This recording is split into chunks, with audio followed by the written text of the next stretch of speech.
എത്ര വേക്കൻസിയാണ് വന്നിരിക്കുന്നത്, എവിടേക്കാണ്, ഏതൊക്കെ ട്രേഡിനെയാണ് വിളിച്ചിരിക്കുന്നത് നോക്കാം. സോ നമുക്ക് ഫസ്റ്റ് നോക്കുന്നത് സ്റ്റൈഫൻഡ് അപ്രൻറ്റീസ് ട്രെയിനിങ് ആണ്. നമ്മുടെ കേരളത്തിലും ഉണ്ട്. കേരള, കർണാടക, ആന്ധ്രാപ്രദേശ്, തെലങ്കാന, തമിഴ്നാട്, പുതുച്ചേരി എന്നിവിടങ്ങളിൽ സദേൺ സ്റ്റേറ്റിലേക്കാണ് ഇപ്പോൾ വിളിച്ചിരിക്കുന്നത്. സോ 12 മാസം, അതായത് 1 വർഷമാണ് ട്രെയിനിങ്ങിൻ്റെ പീരീഡ് എന്ന് ഓർത്തിരിക്കുക. നമ്മുടെ കേരളത്തിൽ നോക്കാം. കേരളത്തിൽ 2 വേക്കൻസി ആയിട്ടാണ് വന്നിരിക്കുന്നത്. ഒന്ന് ട്രേഡ് അപ്രൻറ്റീസ് ഫിറ്റർ, അതുപോലെ ഇലക്ട്രീഷ്യന്, ഇലക്ട്രോണിക് മെക്കാനിക്ക്, അതുപോലെ ഇൻസ്ട്രുമെൻ്റ് മെക്കാനിക്ക്, മെഷീനിസ്റ്റ്, ഫിറ്റർ എന്നിങ്ങനെ ടോട്ടൽ 20 വേക്കൻസിയാണ് വന്നിരിക്കുന്നത്. അത് ഓരോ കാറ്റഗറി വൈസ് ഇവിടെ കൊടുത്തിട്ടുണ്ട്.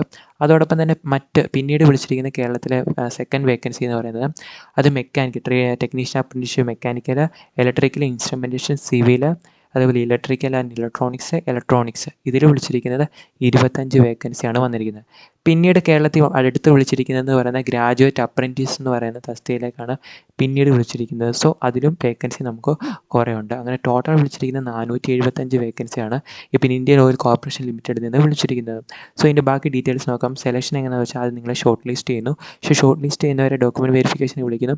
സോ ഇതെങ്ങനെയാണ് അപ്ലൈ ചെയ്യേണ്ടതെന്ന് വെച്ചാൽ ഒന്നുകിൽ നിങ്ങൾ നാപ്സ് അല്ലെങ്കിൽ നാറ്റ്സ് പോർട്ടലിൽ 5th സെപ്റ്റംബറിന് മുന്നേ നിങ്ങൾ രജിസ്റ്റർ ചെയ്യണം. സോ അതോടൊപ്പം തന്നെ രജിസ്റ്റർ ചെയ്യണം. ആ രജിസ്റ്റർ ചെയ്യുമ്പോൾ നിങ്ങൾക്ക് ഒരു രജിസ്ട്രേഷൻ ഐ ഡി അവിടെ നിങ്ങൾ അപ്ലൈ ചെയ്യേണ്ടതായിട്ട് വരുന്നുണ്ട്. സോ അപ്പോൾ അത് നിങ്ങൾ അപ്ലോഡ് ചെയ്യണം. അതുപോലെ നിങ്ങൾ സർട്ടിഫിക്കറ്റ് എല്ലാം നിങ്ങൾ അപ്ലോഡ് ചെയ്യണം. എങ്ങനെയാണ് അപ്ലൈ ചെയ്യേണ്ടത് നിങ്ങൾക്ക് ഇവിടെ ഡീറ്റെയിൽ ആയിട്ട് കൊടുത്തിട്ടുണ്ട്. വെരിഫിക്കേഷൻ ഓഫ് ഡോക്യുമെൻറ്റ്സിന് അവർ വിളിക്കും. സോ ഇതിൻ്റെ ഓൺലൈൻ ആപ്ലിക്കേഷൻ ലാസ്റ്റ് ഡേറ്റ് നോക്കുകയാണെങ്കിൽ സെപ്റ്റംബർ 5-നാണ് ലാസ്റ്റ് ഡേറ്റ് എന്ന് പറയുന്നത്. അപ്പോൾ അതിന് മുമ്പ് അപ്ലൈ ചെയ്യാൻ പറ്റുന്നവരെല്ലാം അപ്ലൈ ചെയ്യുക. ഇപ്പോൾ നല്ലൊരു അവസരമാണ് വന്നിരിക്കുന്നത്. അപ്രൻറ്റീസ് തസ്തികയാണ്, ഒരു എക്സ്പീരിയൻസ് കിട്ടുന്നതായിരിക്കും. Thank you.